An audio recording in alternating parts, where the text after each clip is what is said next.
Agora vamos falar de COP30 novamente, porque vai começar na próxima segunda-feira lá em Belém. O Bruno Pinheiro continua nessa cobertura.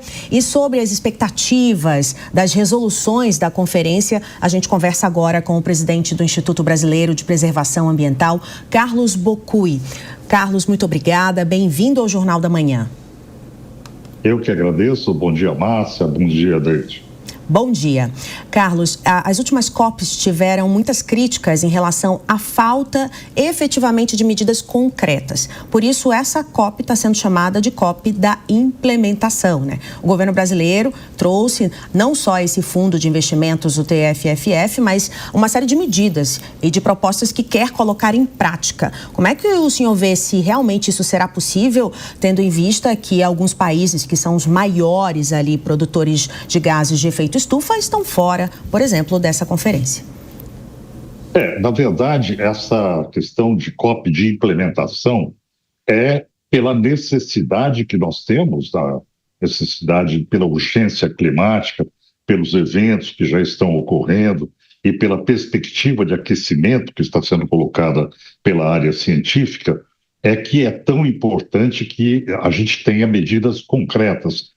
Porém, nós temos alguns pontos fracos nessa conferência. O primeiro deles é que apenas 64 dos 197 países do Acordo de Paris apresentaram as suas metas para 2030, 2035. Esse é um ponto preocupante. Também o Brasil, na abertura da conferência, cometeu um erro estratégico quando a presidência da República disse que nós usaremos o dinheiro do petróleo para fazer a transição energética. É como se nós disséssemos, nós vamos vender cigarros para financiar uma campanha contra o tabagismo, tá? Porque a gente sabe que o custo decorrente da tonelada de petróleo para a humanidade, como prejuízo, é altíssimo. É cerca de $1.200 por tonelada, enquanto que o petróleo rende $60 por barril, tá? Então, é uma desproporção enorme entre o que se lucra com o petróleo e que o petróleo representa de prejuízo para a humanidade em impactos ambientais. Basta olhar aí o que aconteceu no Rio Grande do Sul, o que está acontecendo agora em Santa Catarina, né?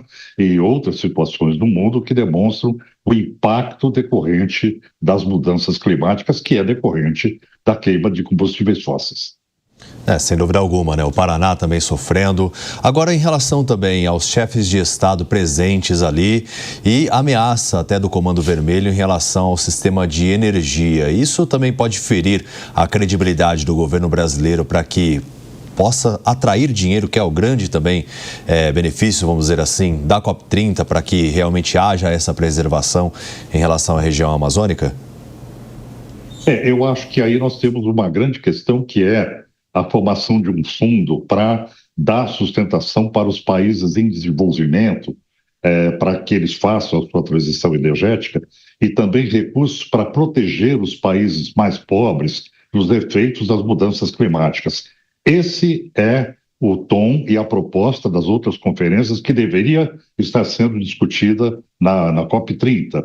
Mas o governo brasileiro investiu pesadamente no Fundo para Florestas. Isso é importante porque envolve não só a massa florestal do Brasil, mas também da África, da região do Congo e da Indonésia. E essas florestas, o seu conjunto, representam uma salvaguarda para a temperatura da área equatorial do planeta, que é fundamental para manter o equilíbrio climático global, tá? Então, é correta a iniciativa do Brasil, mas não pode perder de vista a necessidade de buscar fundos para que os países pobres eles possam se defender das mudanças climáticas. Esse é o foco, inclusive, das resoluções que foram colocadas nas conferências há mais de 20 anos. Bom, agora vamos chamar os nossos comentaristas também que querem fazer perguntas, começando pelo Cássio Miranda. Bom dia, prazer em tê-lo conosco. Um dos principais aspectos discutidos, talvez até pontos de crítica em relação à COP, seja a ausência dos países mais ricos, consequentemente mais industrializados e, consequentemente, os maiores poluidores. A partir da ausência deles, os resultados práticos ficam prejudicados, estão em risco, ou existem alternativas para que os resultados efetivos da COP sejam alcançados independentemente da participação destes países? Olha, os resultados das conferências das Nações Unidas, eles dependem da participação de todos, porque a forma de acordo que é utilizada é a adesão dos países. As Nações Unidas, elas não submetem os países às suas decisões, é sempre uma busca de consenso. Então, a falta de representantes desses países, de fato, altera o compromisso, né? O que essa COP representa, principalmente, é a necessidade de um compromisso de todos os países apresentando as suas metas e também as suas contribuições em termos de aporte financeiro para resolver o problema climático. Então, a baixa participação, ela realmente fragiliza a conferência. E eu sinto dizer que nós vamos ficar esperando pela COP31 para ver se nós vamos avançar nessa grande participação social necessária de todos os países. Porque é incrível que nesse momento de dificuldade na questão climática você tenha uma participação tão baixa de chefes de Estado, né? Se compreende que nós vivemos um momento difícil na geopolítica global, com a nova incidência de conflitos armados, e isso é evidente, inclusive com a retomada dos testes nucleares pelo governo americano, isso é lastimável. Isso leva a uma instabilidade, onde os países voltam a sua atenção para os seus problemas domésticos, para a questão da estabilidade da sua manutenção de energia própria, né, do seu domínio geopolítico. Isso dificulta acordos internacionais. Então, a falta de paz no mundo, ela acaba implicando na falta de um bom acordo climático global, que seria o foco natural da humanidade se ela estivesse num estado equilibrado, né? Então, nós entendemos que, pelo menos a minha instituição entende, que a conferência ela não está atingindo esses objetivos de grande coalizão global para solucionar o problema das mudanças climáticas em função do momento geopolítico e da baixa adesão. Participa da nossa conversa também o nosso analista, o Acácio Miranda. Bom dia, Carlos. A minha pergunta tem relação à questão do Brasil, né? A postura do Brasil e o posicionamento diante das negociações que vão começar agora nesta segunda-feira. Um dos grandes pontos de resistência com a pauta climática é sempre o argumento de que nós não podemos colocar a produção nacional ou mesmo o desenvolvimento nacional em detrimento da preservação ambiental. E que países mais desenvolvidos agora podem discutir a questão da preservação e cobrar isso, porque já tiveram a sua fase de desenvolvimento cumprida e o Brasil agora permanece 60, 70 anos para trás. A diplomacia brasileira está equipada para rebater esse argumento, ou a diplomacia brasileira considera esse argumento também, ou não? A preservação ambiental em detrimento de todas as outras coisas?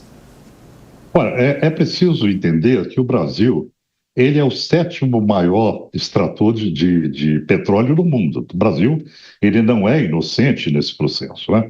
As queimadas do Brasil cresceram 250% no último ano. Quer dizer, o Brasil é um grande emissor também de gases de efeito estufa. Então, o Brasil não está muito confortável para fazer uma cobrança com relação à emissão de gases. Mas é claro que no cômputo global, países como a China, como os Estados Unidos, como a Índia, superam muito a quantidade de gases de efeito estufa lançados pelo Brasil, né?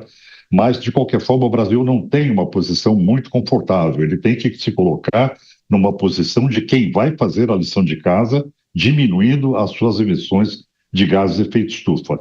Agora, de fato, essa questão histórica dos países que contribuíram para o aquecimento global com lançamento de carbono até agora, leva a um passivo ambiental que tem uma digital, né? As digitais estão lá, esses países provocaram. Então, seria de todo desejável que esses países aportassem recursos para que a transição energética ela fosse bem mais rápida e que os países que estão sendo impactados pelos impactos das mudanças climáticas, eles pudessem ter mais garantias de defesa, tá? Dessas populações mais vulneráveis, mais pobres. Então, a posição do Itamaraty, que é muito bem preparado do ponto de vista de diplomacia ambiental, tem história, né, na questão climática, vem lá desde a Rio 92, nós temos aí 30 e poucos anos de janela de discussão climática pelo Itamaraty, pela escola do Itamaraty. Então, nós temos, eu diria, uma interlocução satisfatória e uma posição que ela, infelizmente, não é de todo satisfatória. Mas essa cobrança dos grandes poluidores e do aporte de recursos tem que acontecer, né? Isso faz parte. Muito obrigada. Nós conversamos com o presidente do Instituto Brasileiro de Preservação Ambiental, Carlos Bocui.